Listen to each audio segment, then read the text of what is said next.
Good news Bharat के YouTube channel में आप सभी दर्शकों का स्वागत है। मैं संजीव शर्मा और आइए देखते हैं गुड न्यूज़ भारत पर आजमगढ़ की कुछ खबरें फटाफट अंदाज में।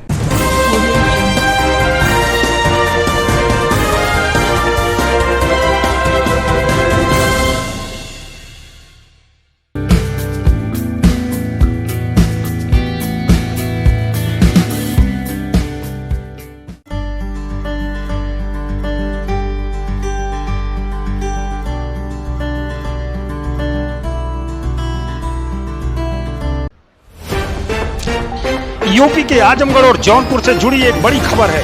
आजमगढ़ के निवासी बाहुबली पूर्व सांसद उमाकांत यादव तथा उनके 6 साथियों को 27 साल बाद जौनपुर की दीवानी न्यायालय की एमपी एमएलए कोर्ट के जज शरद कुमार त्रिपाठी की अदालत ने हत्या के एक मामले में उम्र कैद की सजा सुनाई है तथा 5 लाख रुपए का जुर्माना भी लगाया है। इतना ही नहीं, कोर्ट ने हत्या के प्रयास में 10 वर्ष की सश्रम कारावास की सजा सुनाई है।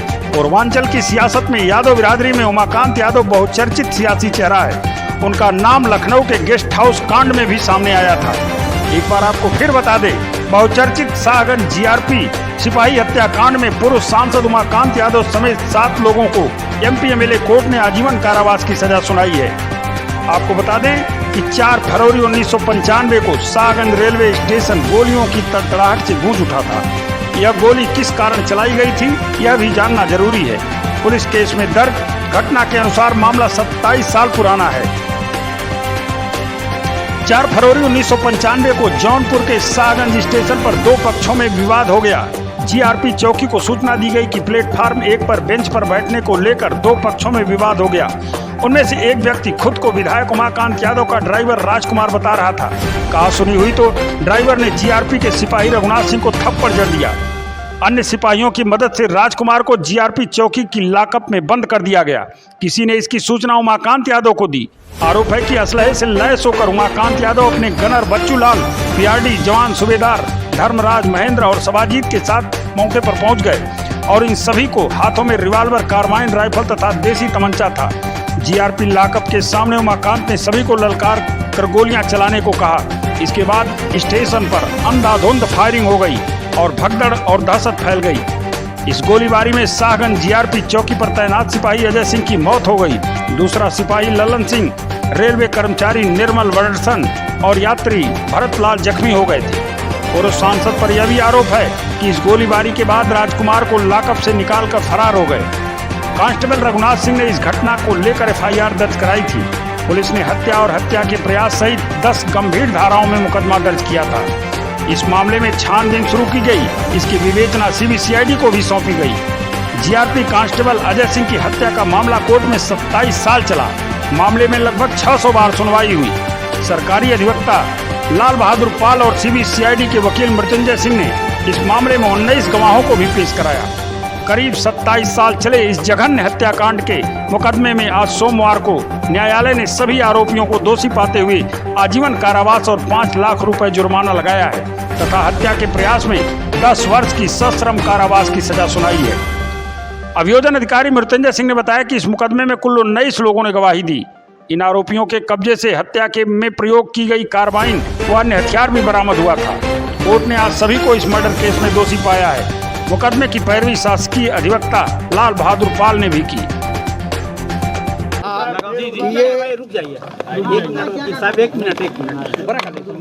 कोर्ट ने यह कहा कि यह मामला रेयर से रेयरेस्ट है।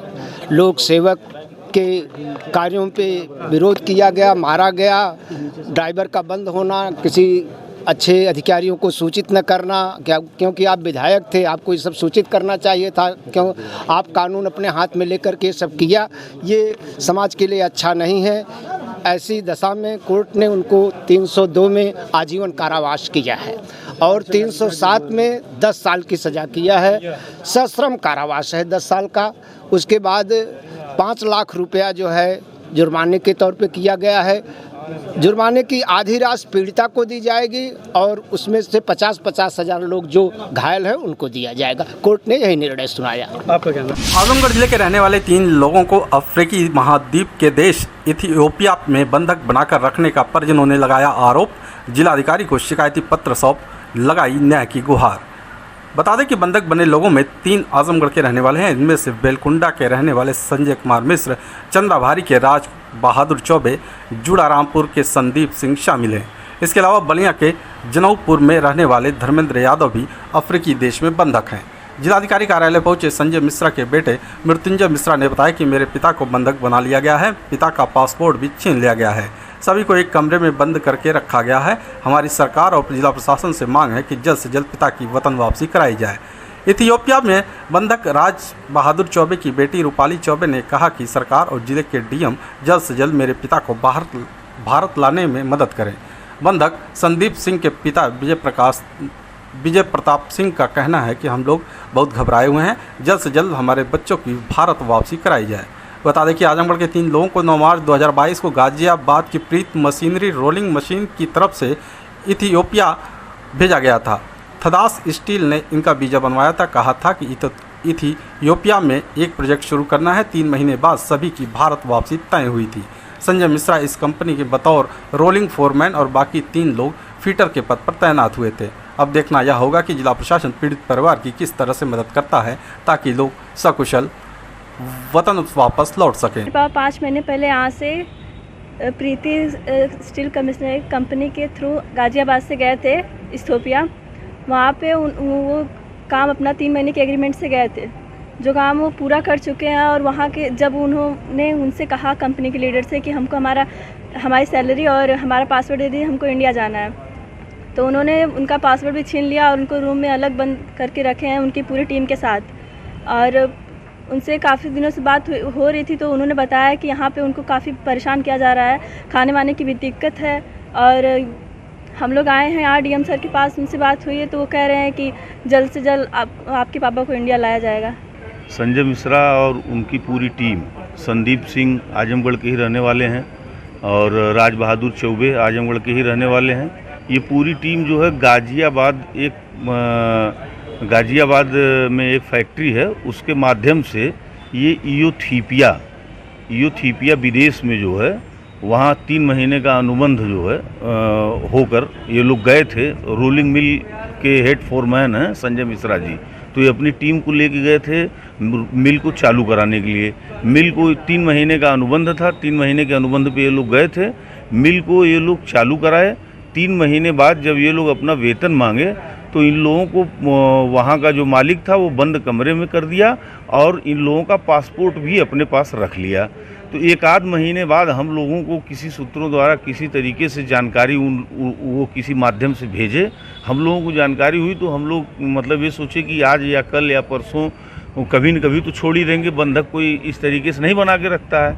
लेकिन जब उनसे बात हुई तो उन्होंने कहा कि हमारी जो जिस फैक्ट्री के माध्यम से आए थे हम, वो लोग जो है एमबीसी इंडिया से बातचीत किए हैं। एमबीसी की टीम आई थी, लेकिन एमबीसी की टीम के द्वारा अभी तो कोई कार्रवाई नहीं की गई।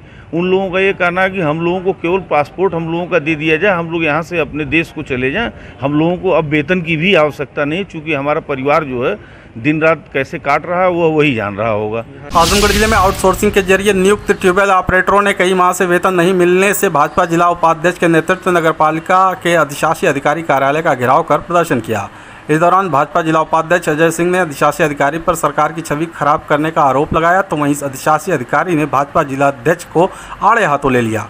अधिशासी अधिकारी ने उल्टा जिला उपाध्यक्ष अजय सिंह पर ही अभद्रता करने का आरोप लगाते हुए कहा कि वे भाजपा कार्यकर्ताओं के झुंड के साथ उनके कार्यालय पहुंचकर अनावश्यक गलत कार्य करने का दबाव बनाते हैं।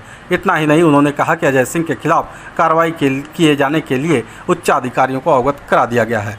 दरअसल मामला ट्यूबवेल ऑपरेटरों के कई माह से वेतन नहीं मिलने को लेकर उठा। भाजपा नेता ने ट्यूबवेल ऑपरेटरों को लेकर अधिशासी अधिकारी कार्यालय पहुंच गए और वेतन दिए जाने की मांग करने लगे। उनका कहना है कि वोट फंड में हर महीने 20 से 25 लाख रुपए आ रहे हैं, लेकिन वेतन देने के नाम पर बहाना किया जा रहा है। कहा जा रहा है कि पैसा गाड़ियों के मेंटेनेंस व चूना छिड़काव पर खर्च हो जाता है। तो वहीं अधिशासी अधिकारी मनोज कुमार सिंह ने कहा कि ट्यूबवेल ऑपरेटरों को पैसा ठेकेदार देता है, उसके बाद वह बिल प्रस्तुत करता है, तब जाकर नगरपालिका से पैसा पास किया जाता है। उनके पास अतिरिक्त पैसा नहीं है। शासन को पत्र लिखकर धनराशि की मांग की गई है, जैसे ही पैसा मिलेगा भुगतान किया जाएगा। ये नगरपालिका के ट्यूबवेल के ऑपरेटर हैं, लगभग 25 ट्यूबवेल का संचालन करते हैं। इन्हें 14 महीने से तनख्वाह नहीं मिल रही। एक तो तनख्वाह भी नहीं मिल रही है और शासी अधिकारी द्वारा इनको डांट के भगाया जा रहा है और लगातार इनसे कहा जा रहा है कि अभी 5 साल की जब तक बीजेपी की गवर्नमेंट रहेगी तब तक आप लोगों की तनख्वाह मैं नहीं दूंगा। और ये शासी अधिकारी सरकार को बेइज्जत करने का काम कर रहा है। इसको हम बेइज्जत नहीं होने देंगे, इसको बेइज्जत नहीं करने देंगे। और ये लगातार सरकार की छवि को धूमिल कर रहा है। पर्याप्त पैसे मिल रहे हैं शासन से, 20 से 25 लाख रुपया ये बोर्ड फंड में हर महीने जुटा रहे हैं, लेकिन 20 से 25 लाख रुपया ये चूना और डीजल में खर्च कर दे रहे हैं। अब इनको हिसाब देना पड़ेगा। ये आउटसोर्सिंग कर्मचारी हैं, ये डायरेक्ट हमारे कर्मचारी नहीं हैं। हम आउटसोर्सिंग का टेंडर करते हैं ठेकेदार को, ठेकेदार से ही हम सप्लाई मांगते हैं और ठेकेदार के माध्यम से ही इनको पैसा जाता है। ठेकेदार पहले इनको पैसा देता है, फिर बिल हमको प्रस्तुत करता है, तब हम उसको भुगतान करते हैं। ठेकेदार द्वारा ऐसा कुछ नहीं किया गया है। तो हमारी वसूली आ रही है, वसूली 100% आ रही है, उसमें हमारे गाड़ियों का मेंटेनेंस हो रहा है और डीजल का खर्च चल रहा है, मिसलेनियस चल रहा है। इसी को लेकर ये लोग इकट्ठा हुए हैं। हमारे पास धनराशि है नहीं, इसलिए हम नहीं दे पा रहे। धनराशि जैसे उपलब्ध होगी हम इनको दे देंगे वेतन। इनकी छवि नहीं खराब हो रही है। प्रशासन को पता है कि धनराशि नहीं है, कोई भी विभाग बिना धनराशि के वेतन नहीं दे सकते। ये राजनीतिक टूल है, राजनीतिक टूल दिया जा रहा है। नगर पालिका के जो है चुनाव आ रहे हैं, इसको मुद्दा बनाया जा रहा है और इसमें उपाध्यक्ष शामिल हैं। हम इनके खिलाफ जो है ऊपर भी कार्रवाई के लिए लिख रहे हैं। ये दुबई तीसरी बार यहाँ के हमारे साथ बेइज्जती किए हैं ऑफिस में। हमने उच्च अधिकारियों को अवगत करा दिया है, इससे हमारे सारे स्टाफ आक्रोशित है। इनके ऊपर अगर कार्रवाई नहीं की गई तो हम लोग जो है आगे बात करेंगे। आजमगढ़ रेलवे स्टेशन स्थित प्रगतिशील समाजवादी पार्टी लोहिया कार्यालय पर मासिक बैठक का आयोजन किया गया। बैठक को संबोधित करते हुए जिलाध्यक्ष रामप्यारे यादव ने कहा कि वर्तमान सरकार में महंगाई अत्यधिक बढ़ी हुई है। गरीब व मध्यम वर्गीय, कामगार, दलित वर्ग बदतर स्थिति झेल रहा है। भारतीय मुद्रा दिन प्रतिदिन गिरती जा रही है। देश केवल 2 पूंजीपतियों अंबानी और अडानी के हाथों में बेचा जा रहा है। उन्होंने कहा कि हमारे राष्ट्रीय अध्यक्ष शिवपाल सिंह यादव के साथ धोखा किया गया। गठबंधन में पहले 100 विधानसभा सीट की मांग की गई, पुनर्गठन पर सहमति होनी थी। अंतोगत्वा गठबंधन की प्रमुख पार्टी के मुखिया द्वारा मात्र 1 सीट केवल राष्ट्रीय अध्यक्ष जी को यशवंत नगर से पार्टी के चुनाव चिन्ह से हटाकर चुनाव लड़ाया गया और पार्टी अध्यक्ष ने रिकॉर्ड मतों से जीत हासिल की। मासिक बैठक में पार्टी की जिला कार्यकारिणी व पदाधिकारियों को सर्वसम्मति से चुनाव हुआ, जिसमें रामलखन यादव को जिला उपाध्यक्ष, राकेश शुक्ल को प्रमुख महासचिव, अंशदार यादव को जिला कोषाध्यक्ष, संतोष यादव यदुवंशी को सांस्कृतिक प्रकोष्ठ का जिलाध्यक्ष, निशा यादव को महिला प्रकोष्ठ का जिलाध्यक्ष पद पर मनोनीत किया गया। कार्यक्रम के अंत में वरिष्ठ छायाकार हरीश चौहान के आकस्मिक निधन पर 2 मिनट का मौन रख उन्हें श्रद्धांजलि अर्पित की गई। मासिक बैठक होती है, तो उसी संबंध में आज ये मासिक बैठक हुई है। संगठन को मजबूत करने के लिए उस पर विचार हुआ। सदस्यता अभियान चला करके सदस्यों को जोड़ना है और कमेटियों का गठन सुचारू रूप से चलाने के लिए उसका नए सिरे से उसका पुनर्गठन किया जा रहा है। उसी संबंध में ये बैठक आज मासिक बैठक बुलाई गई। उसमें हमारी पार्टी हर नगर पंचायत, जिला पंचायत में अपनी पार्टी के कैंडिडेट को उतारेगी और दमदारी के साथ चुनाव लड़ेगी। आजमगढ़ ऑल इंडिया मजलिस इत्तेहादुल मुस्लिमीन जिलाध्यक्ष आरिफ नदीम के आदेश पर विधानसभा गोपालपुर के कार्यकर्ताओं की आवश्यक बैठक संपन्न हुई, जिसमें मुख्य अतिथि के रूप में जिला अध्यक्ष आरिफ नदीम रहे। कार्यक्रम की अध्यक्षता विधानसभा गोपालपुर अध्यक्ष व गोपालपुर से पार्टी प्रत्याशी रहे अब्दुल्ला शेख ने किया। बैठक का मुख्य एजेंडा आने वाले नगर पंचायत के चुनाव व संगठन के विस्तार पर चर्चा की गई। बैठक में कार्यकर्ताओं को संबोधित करते हुए जिला अध्यक्ष आरिफ नदीम ने कहा कि देश में महंगाई चरम सीमा पर है, विपक्ष नाकाम हो गया और आज पार्लियामेंट से लेकर जनता के बीच सिर्फ AIMIM पार्टी ही संघर्ष कर रही है। जिलाध्यक्ष आरिफ नदीम ने जनता से अपील किया कि हम आने वाले पंचायत चुनाव में अपनी पार्टी से सभी सीटों पर प्रत्याशी लड़ाएंगे और उन्होंने कार्यकर्ताओं से अपील की कि पार्टी जिसे टिकट देगी आप सभी लोग उसे जिताने का काम करें। बैठक में पार्टी के गोपालपुर के पूर्व वर्तमान पदाधिकारी, यूथ के पदाधिकारियों, संगठन मंत्री सुफियान खान और जिला सचिव निसार, सदर आलम अशरफ, मकसूद आजम, बाबू जावेद, डॉक्टर आसिफ सहित अन्य कार्यकर्ता उपस्थित रहे। महीने के चुनाव की तैयारी में अपने कार्यकर्ताओं में हुंकार भर रहे हैं। अभी आपके प्रदेश अध्यक्ष भी आने वाले थे? हाँ, कुछ वजहों से वो ना आ सके, उनकी तबीयत थोड़ा गड़बड़ हो गई, वरना ये आने वाले थे। प्रोग्राम तो यही था। इससे विधानसभा और लोकसभा चुनाव को देखते हुए आगामी चेयरमैन के चुनाव को लेकर किस तरह की रणनीति बनाई जाए? हमने जो विधानसभा चुनाव में पूरी तरीके से हमने पूरी विधानसभा से तैयार बड़ी मजबूती से लड़े और नया नया हमारा चुनाव था, पहला चुनाव लड़ रहे थे। कुछ कमियां रह गई जिसपे हमने मंथन किया, उसके बाद हमने अपने संगठन को बर्खास्त करने के बाद नया संगठन बनाया है। नई रणनीति के साथ पूरे जोश खरोश के साथ वापिस आ रहे हैं चुनाव लड़ने के लिए। आजमगढ़ जिले के जिला पंचायत सदस्य पप्पू कुमार यादव ने अपने जिला पंचायत क्षेत्र हाफिजपुर के गांव की रोड की समस्या को लेकर आजमगढ़ के सांसद दिनेश लाल यादव निरहुआ के कार्यालय पर उनके प्रतिनिधि संतोष श्रीवास्तव को ज्ञापन दिया। ज्ञापन के माध्यम से पप्पू कुमार यादव ने प्रमुख रूप से मंचोभा, नामदारपुर, हरखूपुर, आजमपुर, उकरौड़ा, ककरहट्टा, आहोपट्टी, मुजरापुर, शेखपुरा, करीमुद्दीनपुर, पगरा, सरबदीपुर, ऐनिया, बद्दोपुर इत्यादि ग्राम सभाओं के संपर्क मार्ग जो कि पीडब्ल्यूडी के अंतर्गत आते हैं, साथ ही जिन गांव के रोड का जिक्र नहीं है वे सड़कें अन्य विभागों जैसे जिला पंचायत, ब्लॉक, ग्राम सभा, निर्माण निगम, मंडी परिषद इत्यादि की हैं। इन मार्गों के नवीनीकरण हेतु अवगत कराया गया है। पिछले 6 सालों से इन रोडों का नवीनीकरण नहीं हुआ। सड़कें हैं, बनती हैं, टूटती हैं तो उनका नवीनीकरण होता है, लेकिन पिछले 6 सालों से इन सड़कों पे जिन गांवों का मैंने नाम बताया, ये मेरे जिला पंचायत हाफिजपुर के अंतर्गत सारे ये गांव आते हैं। हाफिजपुर में भी कई रोड पीडब्ल्यूडी के, तो जो पीडब्ल्यूडी के सड़कें हैं उनके मरम्मत के लिए, उनके नवीनीकरण के लिए आज मैं निरहुआ जी के जो प्रतिनिधि हैं बड़े भैया संतोष श्रीवास्तव जी, उनसे मिलकर अपने क्षेत्र की समस्याओं को रखा और उनको एक ज्ञापन दिया। खबरों में हो चला है एक छोटा सा ब्रेक, आप देखते रहिए good news Bharat.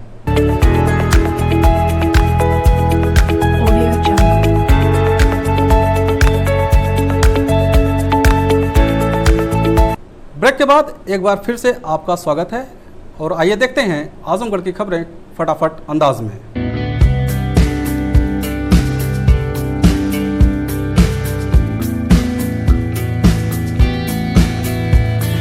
Bharatiya Janata party ने आज़ादी के अमृत महोत्सव कार्यक्रम के अंतर्गत 7 अगस्त को कोविड टीकाकरण मेगा अभियान कार्यक्रम किया गया। जिला अध्यक्ष आजमगढ़ सदर ध्रुव सिंह भंवरनाथ मंदिर में कोविड टीकाकरण केंद्र और हरैया ब्लॉक पर टीकाकरण केंद्र पर उपस्थित रहे।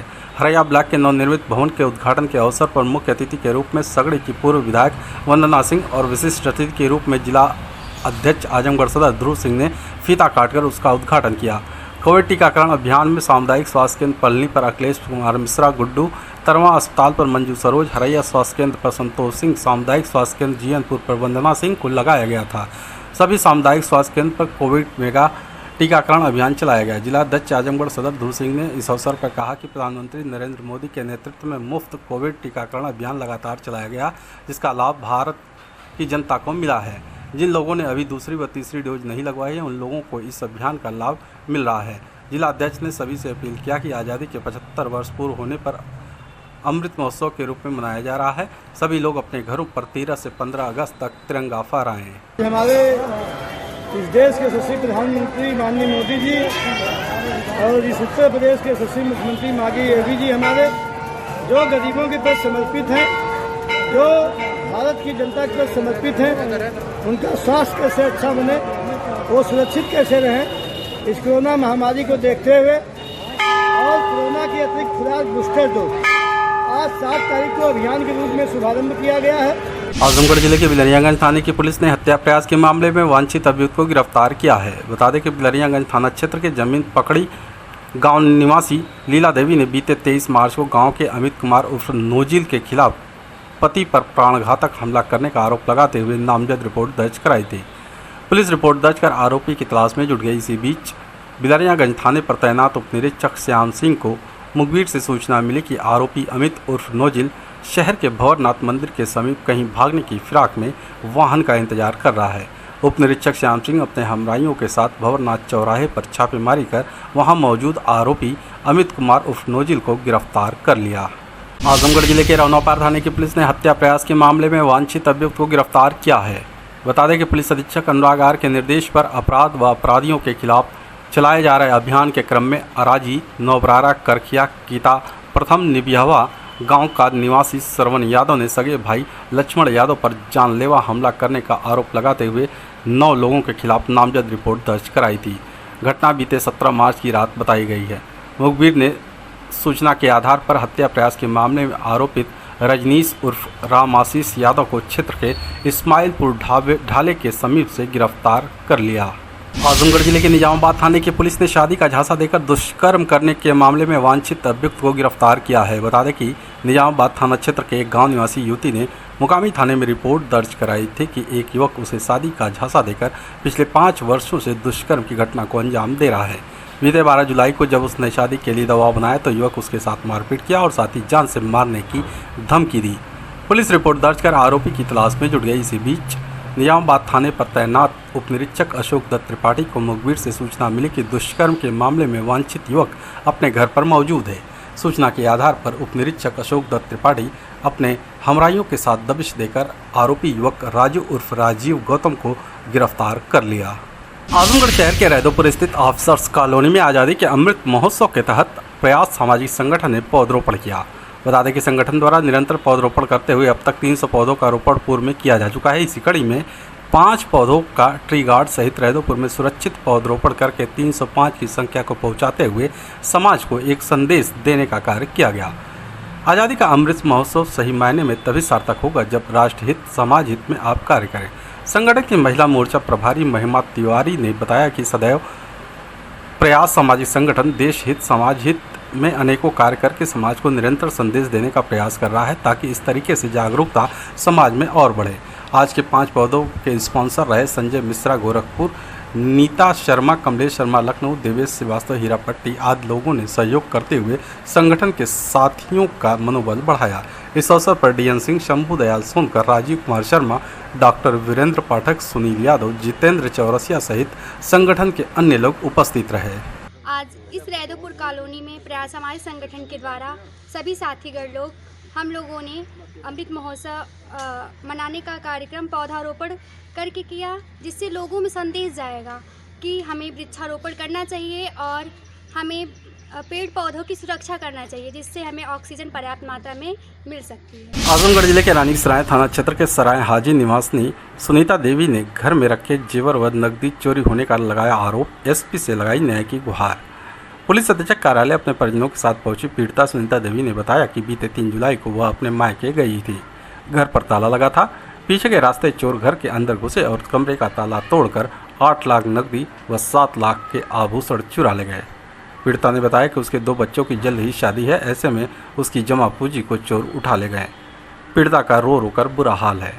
पीड़िता ने बताया कि जब इसकी शिकायत लेकर वह थाने पहुंची तो वहां से उसे डांट कर भगा दिया गया। थक हार कर वह एसपी से न्याय की गुहार लगाने पहुंची है। पीड़िता ने एसपी को शिकायती प्रार्थना पत्र देकर जल्द से जल्द चोरी का खुलासा किए जाने की मांग की है। हमारी चोरी हो गई है। कब हुई, कहाँ पे हुई है? 3 तारीख की चोरी हुई है। 3 तारीख की चोरी हुई है रात में। हम 3 तारीख को अपने घर चले गए थे, माँ के घर, और रात भर वहीं रह गए। सुबह आए हैं। सुबह आए तो देखें हमारे घर में बाहर का गेट तो बंद है।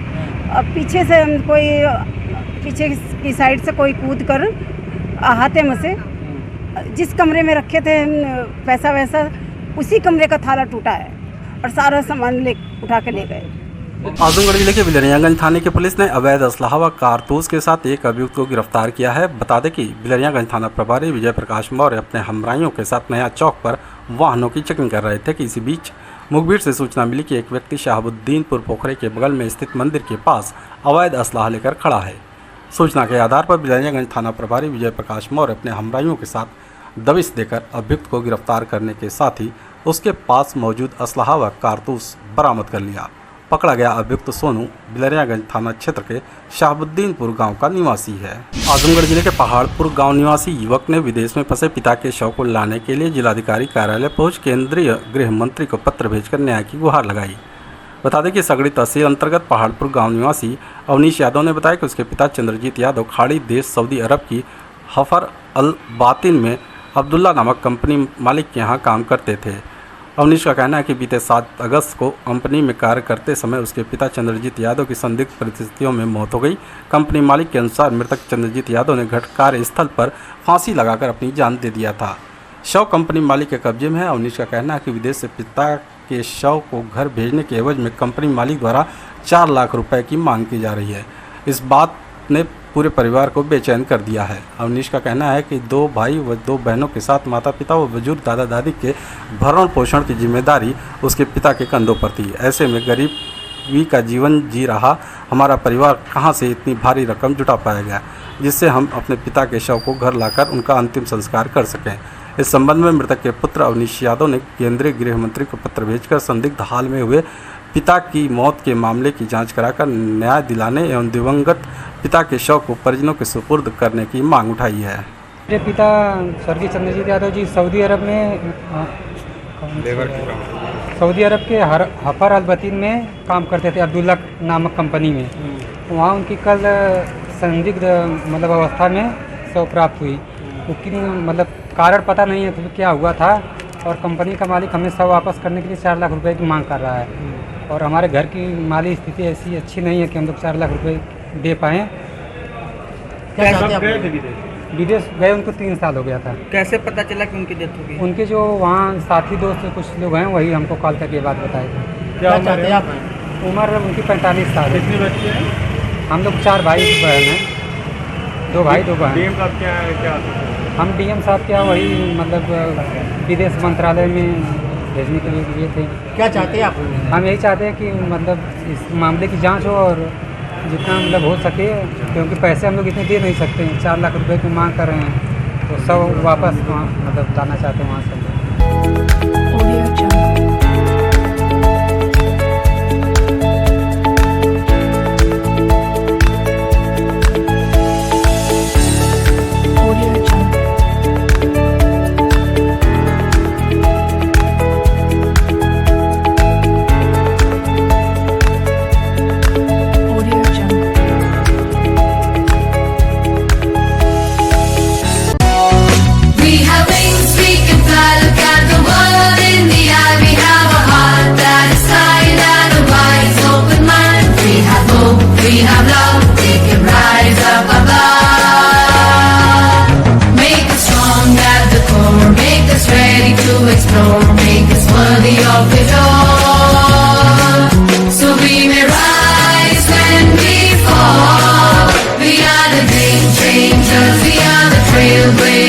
We are the